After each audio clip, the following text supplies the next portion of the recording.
Bismillahirrahmanirrahim. Assalamualaikum warahmatullahi wabarakatuh. Alhamdulillahirrabbilalamin. Wabihi nasta'in ala umuri dunya waddin. Assalatu wassalamu ala asyrafil anbiya'i wal mursalin wa ala alihi wa ashabi ajma'in. Baik, perkenalkan, nama saya Nuriska Hasanah Harahap, dari kelas IATC Hermeneutika yang diampu oleh dosen kita Al-Mukarram Al-Ustadz Miski MAG. Baik, langsung saja di sini saya akan menjelaskan beberapa tokoh hermeneutika dan pemikiran-pemikirannya. Di antara lain yang pertama yaitu ada biografi dari Schleiermacher. Langsung saja, Friedrich Daniel Ernst Schleiermacher dilahirkan pada tahun 1768 di Breslau atau Jerman dalam keluarga Protestan. Dia menempuh pendidikan di institusi Moravian Bresen, yaitu sebuah sekte militan dalam agama Kristen. Namun sangat tertarik dalam humanisme karena dia skeptik terhadap beberapa doktrin Kristiani di lembaga-lembaga tersebut. Pada tahun 1787, ia pindah ke University of Halle yang dipandangnya lebih liberal. Namun pada saat di perguruan tinggi tersebut, ia tetap menggeluti teologi di samping filsafat dan filologi klasik sebagai minor fields. Dia lulus juga dalam ujian-ujian dalam bidang teologi Kristen pada tahun 1790, lalu bertugas sebagai pengajar atau tutor swasta hingga tahun 1793. Konon, dia diberhentikan sebagai pengajar karena dia mendukung French Revolution atau revolusi Prancis. Sementara employernya atau pemberi pekerjaannya itu menolak revolusi tersebut. Pada rentang waktu antara 1790 sampai 1793, Schleiermacher ini selain sibuk mengajar, menyempatkan diri untuk mempelajari dan mengkritisi pemikir-pemikir besar seperti Immanuel Kant dan Spinoza.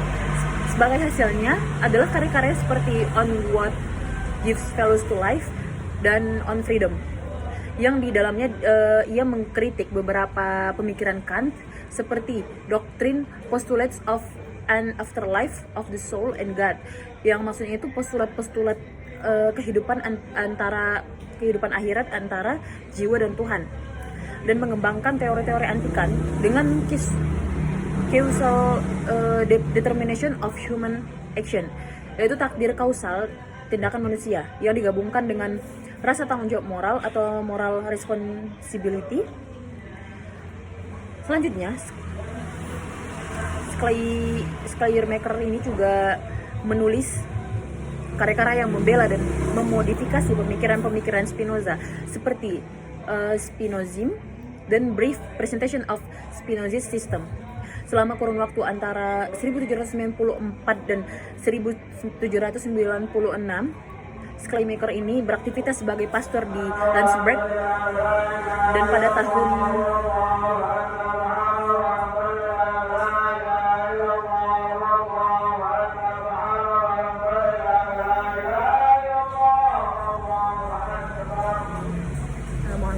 Dan pada tahun 1796, dia pindah ke Berlin untuk bekerja di sebuah rumah sakit.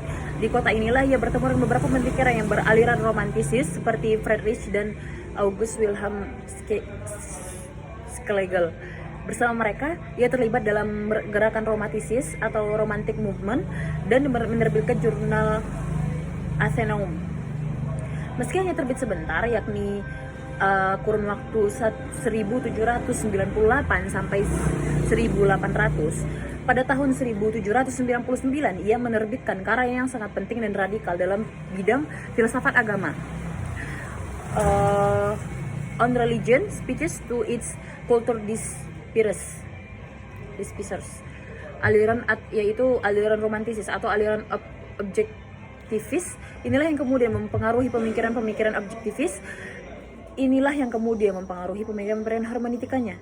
Pada tahun-tahun berikutnya, ia melakukan aktivitas menulis dan banyak artikel dan buku yang tidak perlu, yang sangat banyak. Dan pada tahun 1810, ia diangkat sebagai seorang profesor teologi di University of Berlin, dan pada tahun 1811 dia menjadi anggota bagi Berlin Academy of Science. Sejak itulah ia di sini. Pada tahun 1810, dia diangkat sebagai seorang profesor teologi di University of Berlin Pada saat itu juga ia menjadi anggota Berlin Academy of Science. Jadi itulah ia banyak memberikan perkuliahan dalam bidang teologi filsafat serta memberikan dan menerbitkan lebih banyak lagi karya-karya berharga bagi pengembangan pemikiran dalam bidang filsafat, bahasa, teologi, dan hermeneutika. Dan beliau meninggal pada tahun 1834. Selanjutnya poinnya adalah pemikiran hermeneutika oleh Schleiermacher ini. Yang pertama, bagaimana posisi hermeneutika dalam ranah keilmuan. Berbeda dengan pemikir-pemikir sebelumnya dan lainnya, Schleiermacher ini tidak hanya menempatkan hermeneutika sebagai perangkat penafsiran terhadap teks Bible dan teks-teks klasik lainnya. Lebih dari itu, ia memposisikan hermeneutika secara luas, yakni problem of human understanding atau problem dari pemahaman-pemahaman manusia, sehingga objek penafsiran menjadi lebih luas. Tujuannya adalah untuk menempatkan hermeneutika dalam konteks theories of knowledge, yaitu teori-teori ilmu pengetahuan. Hermeneutika tidak hanya dipandang sebagai disiplin pedagogis dalam bidang penafsiran yang harus atau seharusnya diikuti oleh para penafsir, sebagaimana yang diadvokasi oleh pemikir-pemikir sebelumnya. Lebih dari itu, hermeneutika di tangan Schleiermacher ini memunculkan pertanyaan-pertanyaan transcendental dan mendasar, yaitu dapat disebutkan dalam istilah it inquired into the basis and possibility of human understanding, yaitu hermeneutika mempertanyakan dasar dan kemungkinan pemahaman manusia. Dalam hal ini, pemikirannya dapat digolongkan ke dalam hermeneutika filosofis. Namun, karena pemikirannya juga mengandung metode penafsiran, maka ia juga digolongkan ke dalam hermeneutika dalam arti sempit, yakni ilmu dan teori yang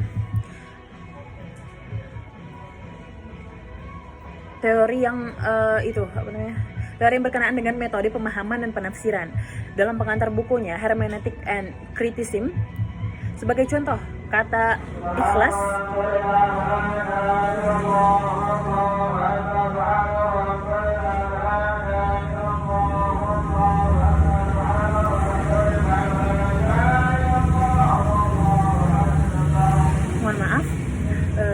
Bismillah, saya lanjutkan. Sebagai contoh, kata ikhlas yang pada masa setelah penurunan didefinisikan dengan keinginan mendapatkan ridho dan pahala Allah semata dalam beramal baik, itu ternyata mengalami diakroni. Pada masa penurunan Al-Quran, kata tersebut tidak atau belum diartikan dengan pengertian di atas, tapi memiliki arti yang sangat mirip dengan kata tauhid, yaitu yang artinya mengesahkan Allah, yang belum digunakan dalam Al-Quran. Salah satu surat di dalamnya bernama surat Al-Ikhlas yang berisi tentang keesaan Allah. Demikian pula kata mukhlisin lahuddin pada surah Al-Bayyinah tidak berarti orang-orang ikhlas dengan pengertian di atas, melainkan orang-orang yang memurnikan agamanya dengan cara tidak melakukan penyembahan kepada selain Allah. Prinsip kedua yang menyatakan bahwa dalam proses penafsiran, seorang penafsir harus melakukan analisis sintagmatis, yakni suatu